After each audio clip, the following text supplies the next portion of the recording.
السلام علیکم جی، third umpire دیکھنے کا شکریہ. آج ہماری علی امین گڈا پور صاحب کی ہم نے زیارت کی ہے. اتوار کے دن وہ لاہور تشریف لائے ہوئے تھے، کل رات سے انفیکٹ آئے ہوئے ہیں. تو کل بھی انہوں نے پارلیمنٹیرینس کا اکٹھ کیا تھا. آج انہوں نے ایک پریس کانفرنس کی. دھواں ابدالین سوسائٹی ہے جو ہاٹ ٹاؤن کے قریب، وہاں وہ ایک مرزا آفریدی صاحب ہیں، ان کی رہائش گاہ پہ انہوں نے پریس کانفرنس کی. ایک ہی مرزا آفریدی صاحب ہے. اچھا، علی امین گنڈا پور صاحب نے اس پریس کانفرنس میں کہا کیا، ان کے اغراض و مقاصد کیا تھے، کیا انہوں نے کوئی تحریک کے لیے واضح لاہ عمل دیا یا نہیں دیا، حضرت مولانا فضل الرحمان کو کیسے للکارا، چیلنج کیسے کیا انہوں نے حکومت کو، اور اپنے کارکنوں اور ورکرز کے لیے کیا پیغام دیے، اس پہ غور کرنے کے لیے دو دانشور بیٹھے ہوئے ہیں. میرا تو میں حبیب صاحب سے سب سے پہلے یہ سوال پوچھنا چاہتا ہوں کہ ذہن میں تھا شاید کوئی لاہ عمل واضح کریں گے، شاید تاریخ جو پہلے آ چکی تھی اس کا کچھ کریں گے، لیکن وہ اپنے آپ کو ہی تاریخ دے کے چلے گئے. 90 ڈیز ہمارے لیے 90 دن ہم اپنے آپ کو اپنے لیے ڈیڈ لائن سیٹ کر رہے ہیں کہ 90 دن کے اندر اگر کچھ معاملات ٹھیک نہ ہوئے تو ہم نے سیاست کرنی ہے یا نہیں کرنی. یہ ہے ایک چیز. جب سیاست دان اگر کہتا ہے کہ میں نے سیاست نہیں کرنی تو اس کا مطلب بہت کچھ ہو سکتا ہے. جی. تو لہٰذا انہوں نے ایک اسٹیبلشمنٹ کو ایک ہلکی سی آپ یوں کہہ لیں کہ تڑی بھی کرائی ہے، اور ساتھ یہ بھی کہا ہے کہ ہم اس سے میری فوج بدنام ہو رہی ہے. انہوں نے بڑا کھل کے یہ کہا کہ فوج بدنام ہو رہی ہے. اور پھر مولانا فضل الرحمان کے بارے میں تو انہوں نے کافی سخت لینگویج استعمال کی، لہجہ بھی بہت سخت تھا. اور آج انہوں نے اعتراف کیا کہ مولانا کے بارے میں مجھے میری پارٹی نے روکا ہوا تھا. جی. اور اگلے لمحے اس کے بعد وہ چڑھ دوڑے. ہاں. اب لیکن میں ایک یہاں پر ایک سوال اٹھانا چاہتا ہوں. وہ میرے بطور ایک سیاسیات کے طالب علم، جب اتنی بڑی پارٹی کا کوئی امپورٹنٹ وزیر اعلیٰ، اس وقت وہی واحد حکومتی عہدیدار ہیں، وہ لاہور آئے ہیں، تو آخر اس کا آبجیکٹو کیا ہو سکتا ہے؟ ٹھیک ہے نا. اس کا آبجیکٹو کوئی ہونا چاہیے. اگر انہوں نے وزیر اعلیٰ سے ملاقات نہیں کی، یہاں پہ کوئی NFC ایوارڈ کی میٹنگ نہیں ہو رہی، یہاں پہ کوئی اور ایسی جگہ نہیں پہ جہاں انہوں نے میٹنگ کرنی تھی. دلچسپ بات یہ ہے کہ بیشتر آپ کو پنجاب کے لوگ نظر بھی نہیں آئے. جی. جو پنجاب کی صوبائی ان کی ملک احمد بچر کے علاوہ یہ سلمان اکرم راجہ اور لطیف کھوسا تھے. دیکھیے ملک احمد بچر صاحب اگین وہ پارلیمانی چونکہ لوگوں کی میٹنگ انہوں نے اس کو بنا دیا تھا تو اس لیے وہاں پہ تھے. لطیف کھوسا صاحب آپ کے سوال سے جڑا سب سے اہم سوال یہ ہے جو آج پوچھا بھی گیا ان سے، جو چیف آرگنائزر ہیں PTI کی پنجاب میں، ان کا نام ہے محترمہ عالیہ حمزہ، وہ کل کے اکٹھ میں کہاں تھیں اور آج کی پریس کانفرنس میں کہاں تھیں؟ اور آج کی پریس کانفرنس میں مصروف نے پتہ ہے کہا، صحافی نے زور دے کے سوال پوچھا تو انہوں نے آگے سے جواب دیا اس بارے میں، پنجاب کے معاملات کے بارے میں سلمان اکرم راجہ بات کریں گے. اچھا، اب سلمان اکرم راجہ تو مرکزی سیکرٹری جنرل ہیں، وہ پنجاب کے بارے میں کیسے بات کر سکتے ہیں؟ تو خیر، مجھے وہاں پر موجود جو وزیر اعلیٰ صاحب کے ساتھ تشریف لانے والے لوگ تھے، ان میں سے ایک صاحب مجھے الگ لے کے کھڑے ہوئے. اچھا. انہوں نے کہا جی حبیب صاحب آپ نے یہ ساری گفتگو سنی ہے؟ میں نے کہا جی بالکل میں نے سنی. تو انہوں نے کہا آپ کا کیا ذہن بنتا ہے؟ میں نے کہا جی میں آپ سے یہ پوچھنا چاہتا ہوں کہ آپ پولیٹیکل آدمی ہیں، یہ آخر کیا بچا ہے کہ آپ لوگوں نے ایک ایسا کام کیا ہے جس میں کوئی سیاسی ریزن مجھے سمجھ نہیں آ رہی کہ اس کا پولیٹیکل آبجیکٹو کیا ہے. کیونکہ جو وہاں سے کوئی ساتھ کوئی ریلی نہیں ہے، یہ ایک VIP قسم کا انٹورا جی ہے نا. ایبسلیوٹلی. اچھا وہ کیوں ہوا؟ تو اس پہ انہوں نے ایک بات کہی مجھ سے. انہوں نے کہا کہ جناب یہ جب وہاں سے ہم چلے تھے تو کسی کو نہیں پتا تھا کہاں جانا ہے. اچھا. اور انہوں نے وزیر اعلیٰ صاحب نے کہا کہ بس میرے پیچھے پیچھے چلے آؤ. اور جب آئے تو یہ مرزا محمد آفریدی کے گھر چلے گئے، ان کا فارم ہاؤس ہو. جب ان کے فارم ہاؤس پہ پہنچے تو کئی MNAs اور MPAs نے وہاں پہ یہ کہا کہ جناب انہوں نے بڑے سخت الفاظ استعمال کیے، جو انہوں نے کچھ لوگوں کو کوٹ کر کے کہا کہ فلاں نے یہ کہا، فلاں نے یہ کہا، فلاں نے یہ کہا. اور انہوں نے کہا کہ اچھا تو ہم صرف یہ کرنے آئے ہیں کہ مرزا محمد آفریدی کو سینیٹر بنوا لیں. صحیح. اور یہ ساری کی ساری اس کیمپین کا مقصد ہے. یہ میں آپ کو ان لوگوں کی بات بتا رہا ہوں جو ساتھ ہیں. ایک صحافی نے آج سوال اسی بارے میں مرزا آفریدی کے بارے میں پوچھا تو آگے سے CM صاحب نے پتہ ہے کہا، انہوں نے جواب نہیں دیا. میں نہیں بتاتا ہوں، میں بات بھی بتاتا ہوں. انہوں نے کہا اور میں آپ کے گھر میں پریس کانفرنس کروں. آپ میں ہمت ہے تو پھر آپ، انہوں نے یہ کہا. ہاں. اگلا جو اہم سوال تھا وہ یہ تھا کہ کیا اس کے بعد ہم یہ سمجھیں کہ جو لوگ 9 مئی کے بعد پارٹی چھوڑ گئے تھے اب اس پہ پالیسی تبدیل ہو گئی اور آپ ان کو واپس لے رہے ہیں؟ اس کا جواب انہوں نے نہیں دیا. جی بول کر تو اب اس میں بہت سارے لوگوں نے مجھے یہ کہا.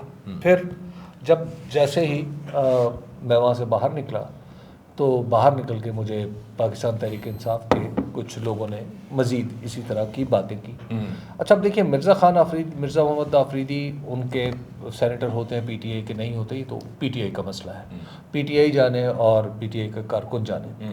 لیکن اہم بات یہ ہے کہ ایک ملک کی اتنی بڑی پولیٹیکل پارٹی جب اس کا وزیر اعلیٰ موو کرتا ہے، وہ اپنی گاڑی پہ اپنی پارٹی کا جھنڈا نہیں لگاتا، اس کے ساتھ پارٹی کے جو لوگ ہیں وہ انہوں نے اپنے جھنڈے نہیں لگائے ہوئے، اور وہ کہہ رہے ہیں کہ ہم یہاں پہ آ کے اظہار یکجہتی کر رہے ہیں لوگوں کے ساتھ.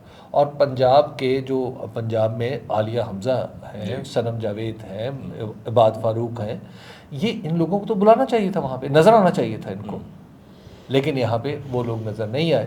تو لہٰذا اس تاثر کو تقویت ملتی ہے کہ شاید یہ معاملہ جو تھا وہ خود یعنی پارٹی کا شاید اس طرح نہیں تھا، لیکن اس پرٹیکولر معاملے میں علی امین گنڈا پور صاحب کی دلچسپی. یہ بتائیں کہ وہ 26 معطل اراکین کے ساتھ اظہار یکجہتی کرنا تھا جی، ایک فکر یہ، ایک ہمیں یہ دیا گیا. دوسرا کہ جی یہ جو 5 اگست کی تحریک ہے اس کی آغاز ہوا چاہتا جی، اس سلسلے میں آ رہے ہیں کنونشن ہونا، کنونشن کی بات کی گئی تھی.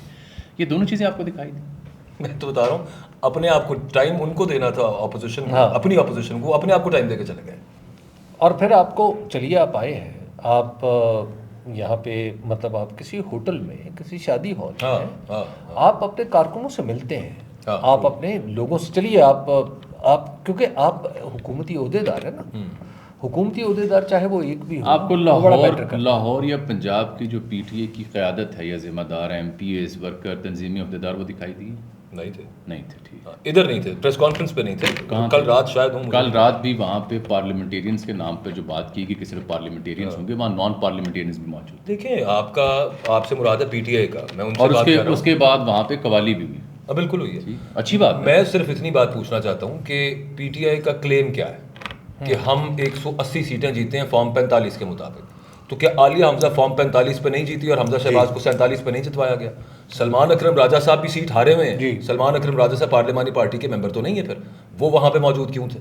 اسی طرح سے دیگر وہ تمام لوگ جن کے بارے میں ان کا یہ کلیم ہے کہ ان کی سیٹیں چھینی گئی ہیں، they should have been there to give a message کہ بھائی ہماری نظر میں یہ پارلیمنٹیرین ہے، جیسا عمران خان کہتا ہے کہ آپ باہر کہیں پہ اسمبلی لگا لیا کریں کیونکہ آپ فارم 45 پہ جیتے ہوئے لوگ.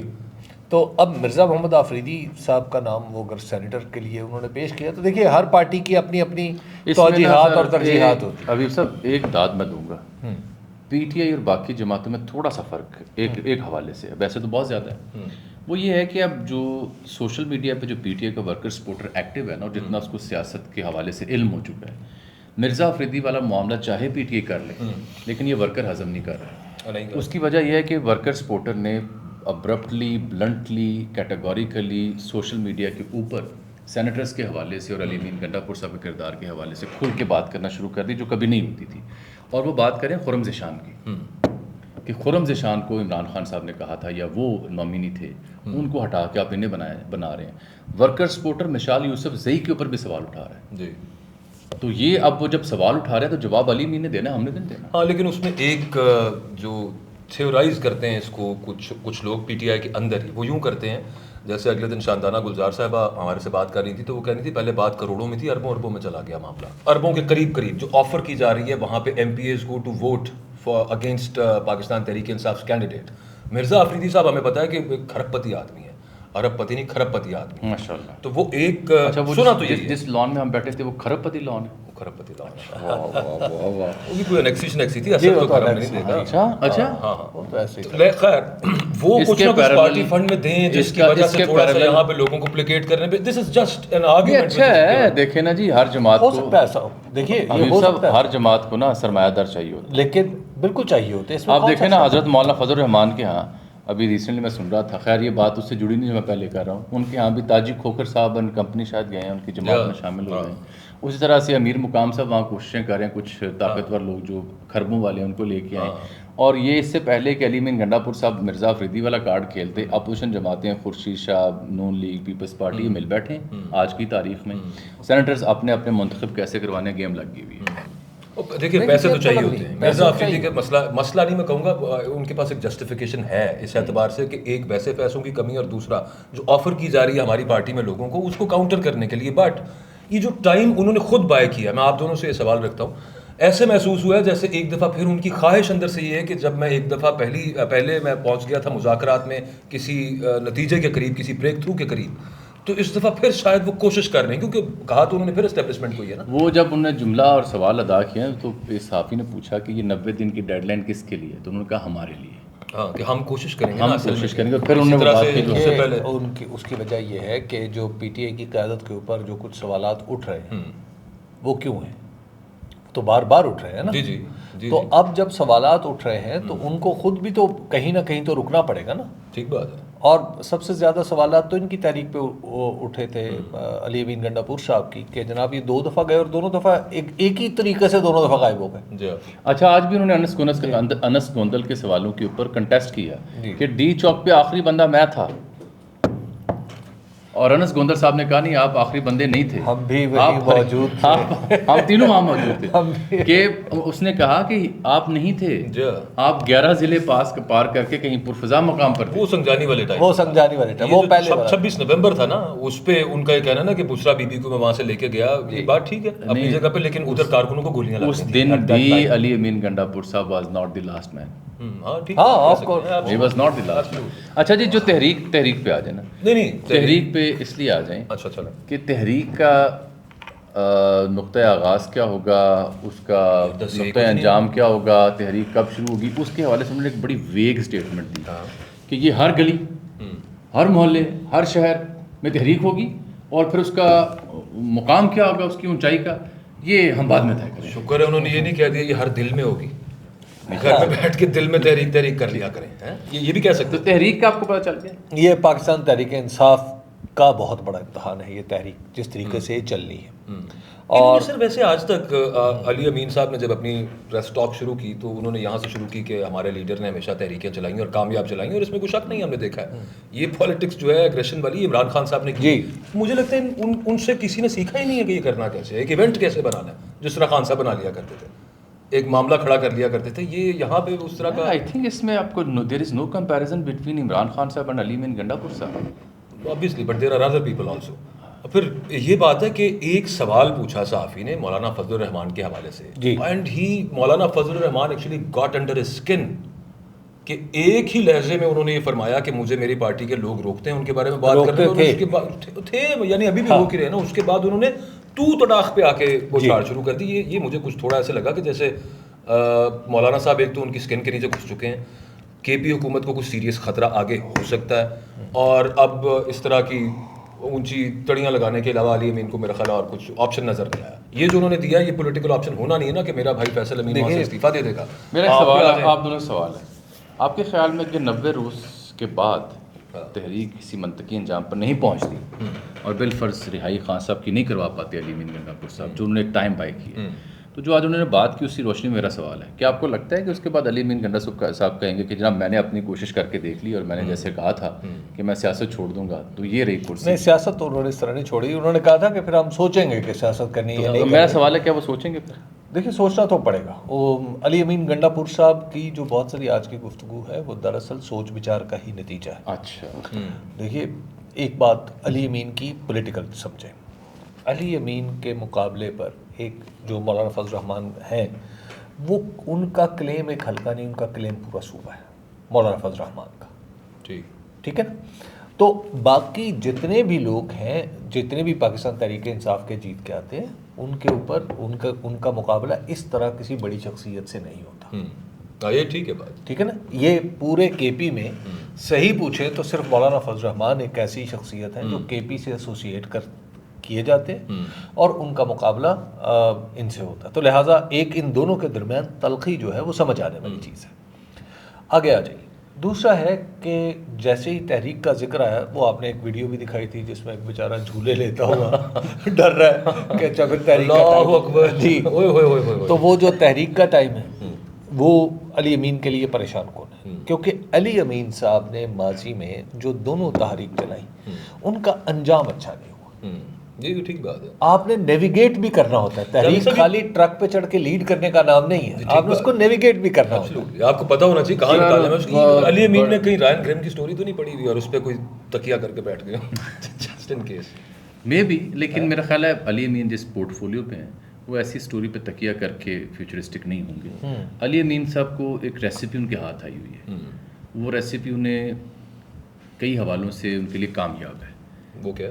وہ ریسیپی یہ ہے کہ ایک تو بڑھ کے مارنی اور رج کے مارنی اور بے دھڑک ہو کے بڑھ کے مارنی, وہ ان کا انداز بن چکا ہے گنڈاسے والا.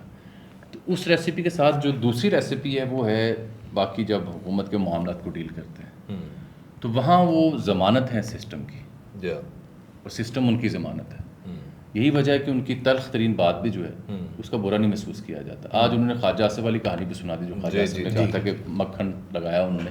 وہ ایک ملاقات کا ذکر کر رہے تھے کہ جہاں پہ قومی سلامتی کے لوگ بیٹھے ہوئے تھے, یعنی فوج بیٹھی ہوئی تھی, وزیر اعظم بیٹھے ہوئے تھے, تو وہاں انہوں نے کہا جی جو مکھن یہ لگاتا ہے وہ کسی سے پوچھ لیں, آپ کانوں کو ہاتھ لگائیں گے. مفہوم یہ تھا. تو آج انہوں نے اچھا بغیر پوچھے خود بتا دیا, میں تو پیسے آفر کیا. انہوں نے کہا جی میں نے انہیں کہا, میں نے انہیں اصل میں پانی کے ذخائر کا مسئلہ تھا, تو اس سلسلے میں نے بتایا کہ میرا صوبہ سرپلس میں نے اتنے پیسے کمائے ہیں تو میں پاکستان کے لیے حاضر ہوں, کھڑا ہوں, تگڑا ہوں. اور پھر اگلوں نے پوچھا کہ باقی صوبے کہاں ہیں, تو اس سے آپ حساب لگا لیں.